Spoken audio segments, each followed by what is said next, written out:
you so much for joining in on this webinar on reading against the grain. So if you have any questions or comments, feel free to chat it. And yeah. Okay, so I'm just going to begin with a brief introduction. My name is Nzegwu, and in 2018, I graduated with my undergraduate degree in elementary education and integrative STEM education from the College of New Jersey. And then in 2020, I pursued my master's in reading from Montclair State University. And I went through the accelerated master's program, so I completed my coursework this past August. And as for my teaching experience, I've been teaching 4th grade for the past 4 years. My first 2 years were spent in a general education classroom, and then last year I transitioned into an inclusion classroom, and that's where I've been ever since. So my co-teacher, Natalie, and I actually went through the program together, like we were saying earlier. So if you hear me saying we at any point during this presentation while I'm talking about the work that I did during the program or in the classroom, that's why. So attending Montclair State's Reading Masters was a very rewarding experience because it provided me with the flexibility to pursue some questions and topics that have been on my mind since I began my teaching career. So some of these topics that I focused on during the course of the program include social justice education, the integration of multicultural literature in the classroom in all forms, including read-alouds and classroom library books, and the representation of all ethnicities in classroom libraries. And towards the end of the program, I formed a question that to pursue my research seminar class, and that question was, what happens when teachers deliberately use multicultural literature to reach students of color and educate students who are not of color? Some books that I'll be discussing a little bit later on in the webinar were used in my attempt to find the answer to this question. So I'll talk more about that a little further into my presentation. So before I jump into the process of integrating the multicultural literature into classrooms, I first want to briefly talk about the why behind it. So why do I find it so important to use multicultural literature? For both students of color and for white students, and my why is because of systemic racism. So on the screen, I have a definition from Sloan Partners, which defines systemic racism as the formalization of a set of institutional, historical, cultural, and interpersonal practices within a society that more often than not puts one social or ethnic group in a better position to succeed, and at the same time disadvantages other groups in a consistent and constant manner, such that disparities develop between the groups over a period of time.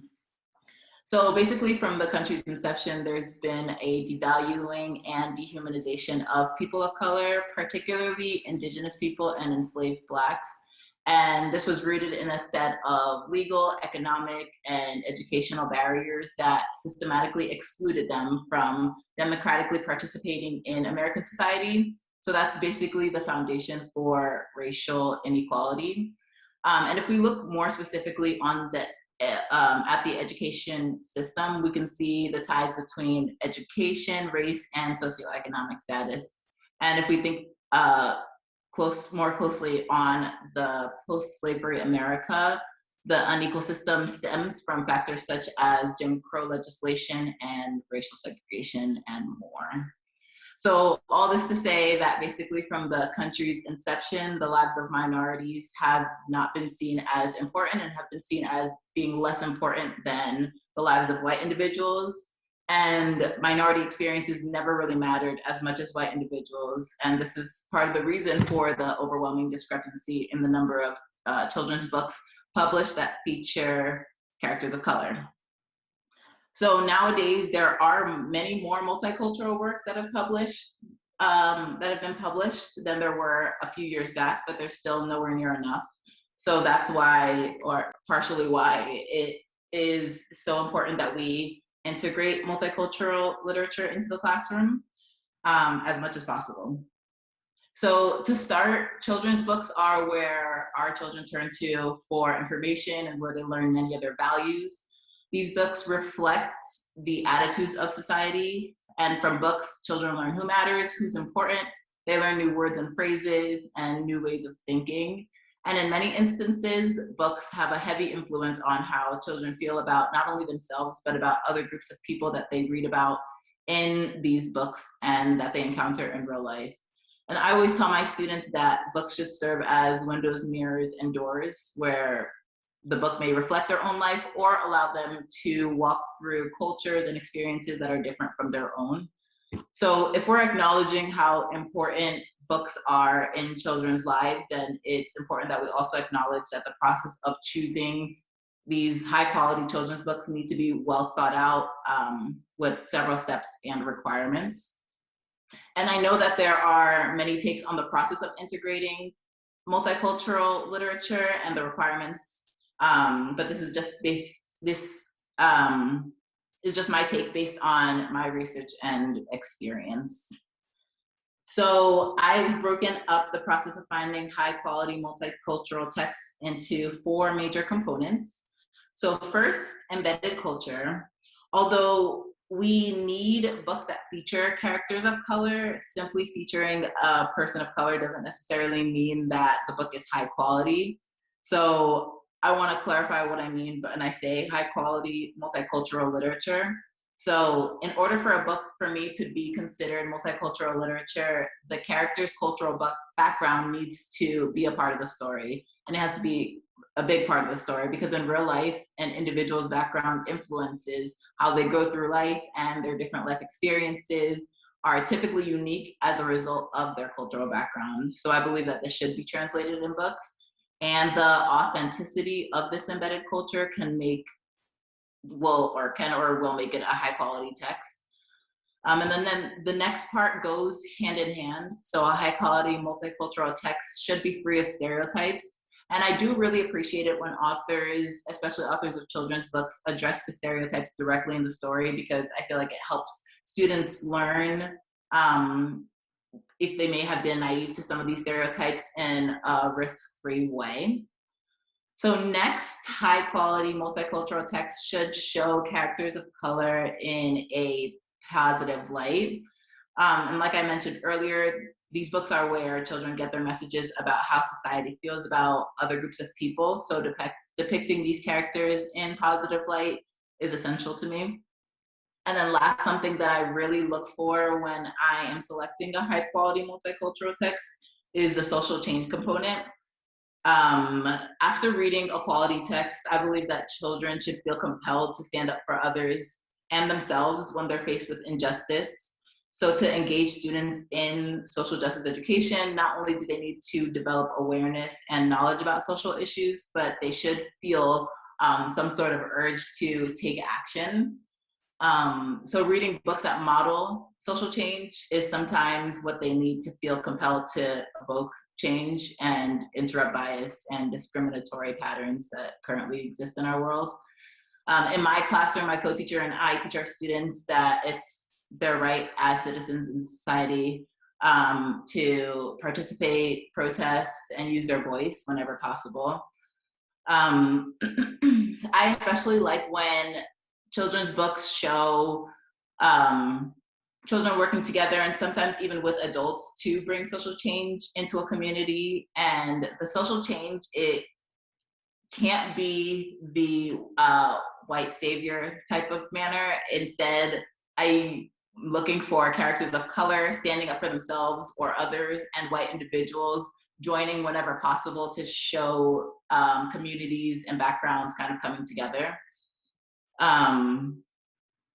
So we can also engage our students in critically analyzing texts and determining the quality of these texts. And I like to teach my students to do this by reading against the grain. So in other words, I teach students to read with a critical lens, and they can do this for either multicultural texts that I've already selected and kind of further analyze it. They can do this with texts that they are currently reading or any text that they encounter. So in my classroom, when we teach them to read with a critical lens, we use questions that are adapted from Teaching Children's Literature, It's Critical, the second edition by Leland and Lewison. So some of the questions that are included from this text are whose story is being told, whose voices are being heard, whose voices are being left out, what stereotypes are being spread, how are different characters being positioned and described. So using these prompts, students are able to critically analyze texts that they are reading. And we've had our students use these prompts to analyze award-winning picture books. And then after having a lot of practice with this, they apply these same prompts to their chapter books that they read. And their responses always surprise me because especially when we start off by analyzing high quality, well, award-winning picture books, they kind of expect them to be amazing, but when they use these prompts, they kind of figure out that there are still voices that might be left out, or the text could change, could be adapted to be more inclusive of other cultures. So after selecting high quality multicultural text, whether it's for the purpose of the text being used as a read aloud or a book club, or simply to include in your classroom library, you need to prepare yourself for the critical conversations with your students that are to come. So these books are bound to start conversations. And in fact, we should urge our students to have conversations about the text during and after reading.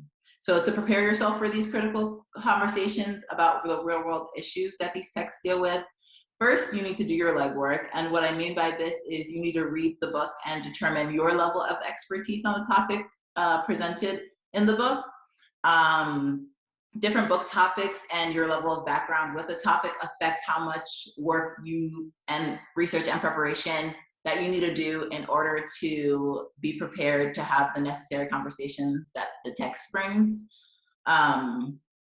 Next, during my research on social justice education during my master's program at Montclair, I found that in order to address content mastery on topics that we will be planning on bringing up by the literature that is read, the teachers need to initially provide their students with factual information with historical context to read and discuss. So our students should be provided with sources that reveal multiple perspectives and a wide range of ideas that might typically not be presented in mainstream media.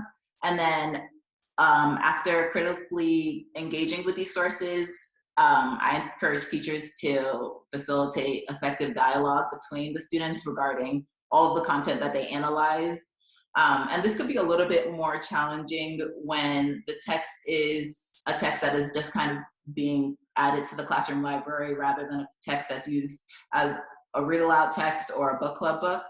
But regardless of how the text is used, as students read high quality multicultural texts, they're bound to have questions, and our job as educators is to read more than our students will read and anticipate the questions that our students might ask those questions, and then seek out those answers.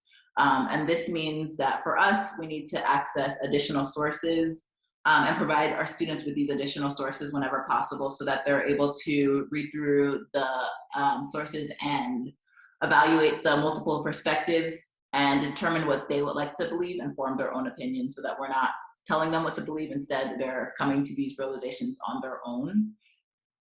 So now I'm gonna explain different ways that integrating high quality multicultural texts could look like, as I outlined 4 high quality multicultural chapter books that I've used with my 4th grade students. And I've ordered these texts based on the amount of legwork that I had to do in preparation for using these texts in my classroom. And I'll also include standout student responses. And all these texts, they are typically marketed for 3rd grade through 7th grade, I think, for the majority of it. Some of them maybe 4th through 8th. So they could work for a very wide range of students. So the first text that I'd like to begin with is called A Good Kind of Trouble by Ramée. So this is, again, a chapter book that's marketed for students in grades 3 to 7. And I'll give you a brief summary of the book for those of you who might not have heard of it.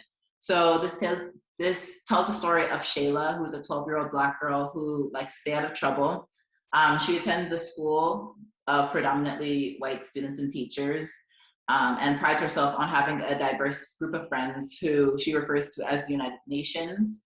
Her sister does give her a hard time about not having any Black friends, but throughout the story, she's kind of struggling with her identity, trying to figure out the role that being Black plays in her life. But then in the background of this novel, Shayla's community is rocked by several devastating murders of Black individuals at the hands of police. And Shayla's having a very hard time understanding why these police officers are not getting punished for the murders, even though they were caught on camera. So she's still very naive to what's going on in the world. Shayla's parents don't allow her to attend protests with her older sister because they're nervous that it might get violent. But as Shayla starts to realize what is going on, she decides she wants to get involved with Black Lives Matter and let her voice be heard in at least a smaller way if she can't make it be heard in a larger way. So this book takes students through activism, the Black Lives Matter movement, as well as the reality of being Black in America today. So I used this book as a read aloud for my 4th grade students last school year. And prior to using the text, I felt like I personally didn't need to do as much back work on educating myself on the topics presented because first, the text was extremely relevant to today's world, particularly last year in the height of the aftermath of the murder of George Floyd. The text seemed to be basically reality. And to add on to that, being a Black woman with several similar life experiences to Shayla, and who went through similar events as a middle schooler when I was in middle school, it seemed closely aligned to the experiences of my own life, so I didn't feel the need to do as much back work for using this text. But as for my students, I did still need to do back work in preparing them for the content that they were going to encounter. But again, the back work still wasn't very much because of how relevant the text was to today's world. So even though the overwhelming majority of my students that I teach are white, they seem to be very aware with what was going on in the world and regarding police brutality without even telling the students what the book was about. My co-teacher and I asked the students what they know in relation to the world news, and many students brought up the topic of police brutality, protests, and unfair treatment of African Americans without teacher prompting. And when we asked how they knew about all this, many of the 4th graders admitted to either overhearing their parents watching the news or discussions among their family members. And a few of the students stated that their parents have actually had conversations about these things with them regarding what they've been overhearing on the news. So, I mean, that was nice to hear. What I really admire about this book is that it doesn't sway the readers towards one side or another, but instead it just does such a nice job presenting one naive girl's experiences, identifying her own biases, and then it allows students to kind of make of it what they would like. And this story contains countless quotes that state that it's up to the individuals themselves to look at all the facts that are presented to them and form their own opinions. There's two moments that stand out to me from when I've used this text with my students. One moment was a conversation regarding color blindness. So in the story, Shayla wonders why her sister keeps bugging her about not having any Black friends. And as I said, a majority of my students last year when I was reading this text were white. And the conversation regarding the role that skin color plays in friendship was very interesting at the 4th grade level. A student was able to verbalize that her sister probably wants her to have a friend who understands her and can relate to her at that deeper level and stand by her side when she encounters issues regarding race. So that was an interesting takeaway. And a second moment that stood out to me was conversations regarding perspective. So during the scene of the book when Shayla is trying to piece together why the officer shot an unarmed Black man, students were able to use the historical context that they were presented prior to beginning the book and apply it to the piece of text when the officer saw the Black man and what she kind of thought she saw. And, so this image here, I found this image by Jonathan Edwards, and that depicted nicely what students were able to verbalize based on our research prior to using the text. So one white student said that the police officer shouldn't have even shot the man because their job is to protect us and not to kill us. But they were able to verbalize that, like, when they saw the Black person dating back to slavery, they're already kind of, their instincts are heightened because of, again, things I explained from the beginning with how white individuals many times see Black individuals. So again, I can go on and on about this text, one of my favorite books.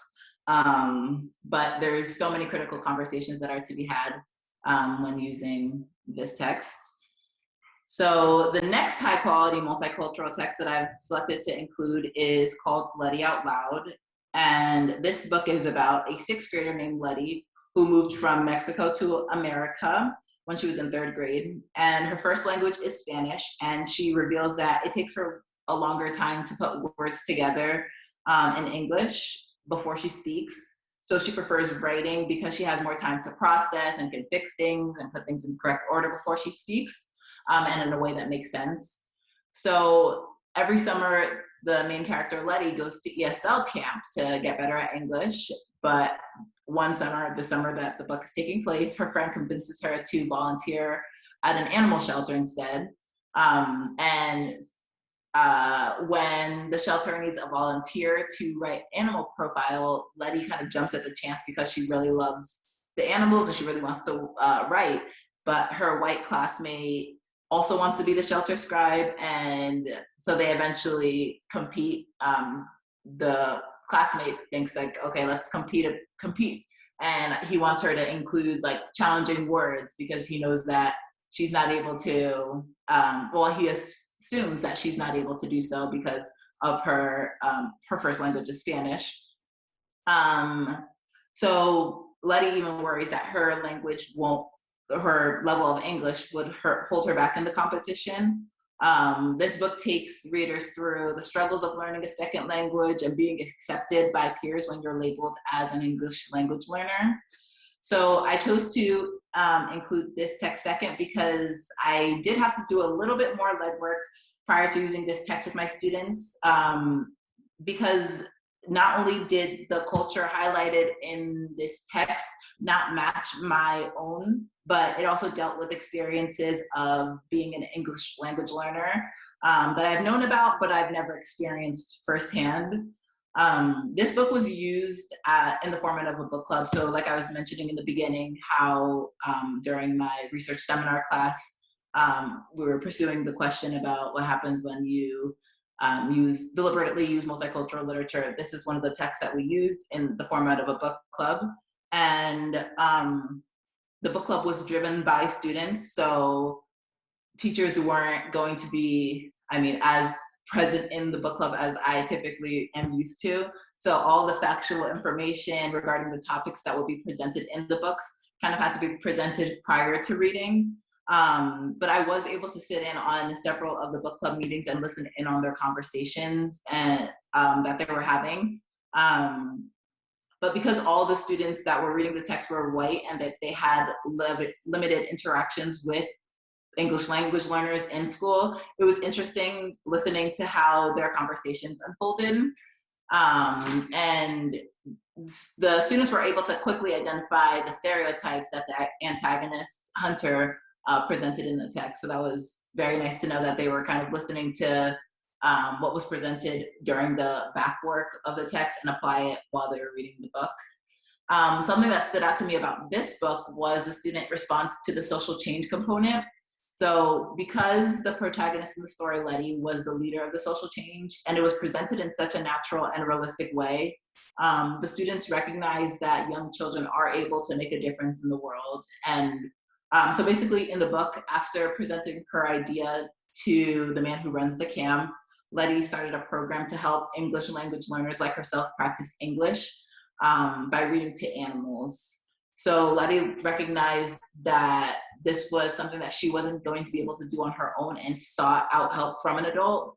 And I realized I really liked that it showed the reality that sometimes you might need an adult to help enact a social change, but that shouldn't stop you from at least trying.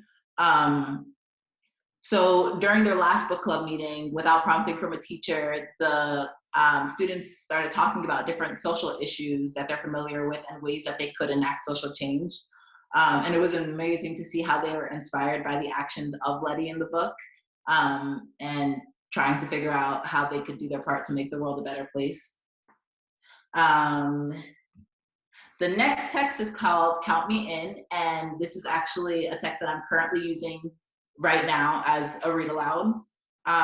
So this text is told in two alternating perspectives, to seventh graders. One of them is Indian American, and the other one is her neighbor who's also in seventh grade. His name is Chris, the girl's name is Karina. So basically in the story, Karina's grandfather, who has lived in America for decades, Chris and Karina are walking home from school one day. They're assaulted by a stranger who calls Karina's grandfather many racist names and badly injures her grandfather, putting him in the hospital. So this text takes children through a hate crime, Islamophobia, and speaking out against hate. This text, I will say, required a lot of legwork on my part.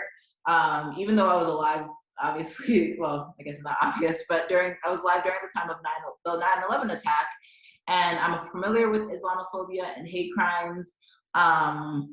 But I initially didn't have extensive knowledge, the extensive knowledge needed to present this content to students. And my students also didn't have the knowledge needed to fully understand the text.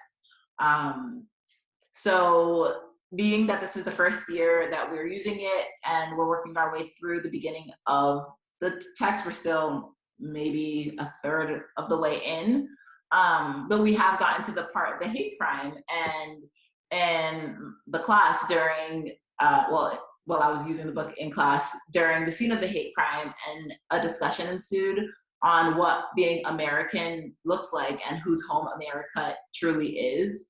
And based on the discussion, we noticed that many students weren't familiar with the history of America, and some students assumed that although America is accepting of everyone, white people's ancestors must be from America, and people of color's ancestors are from other countries outside of America. So obviously conversations went in a different direction to address these things with factual content to kind of straighten out the facts there. So these are topics that are worth to be explored prior to reading the book if you choose to use this with your students.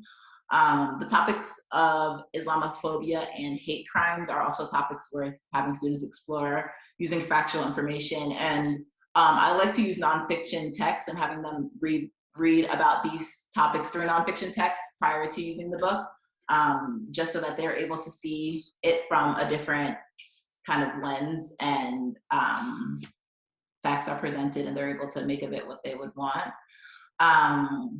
But I must admit that even after reading and learning so much to prepare for using this text, I feel like I still have so much more to read and learn regarding the content that is presented in this text to maximize the learning of my students. So I'm still, of course, doing that because I want to give them the best experience reading this book as possible.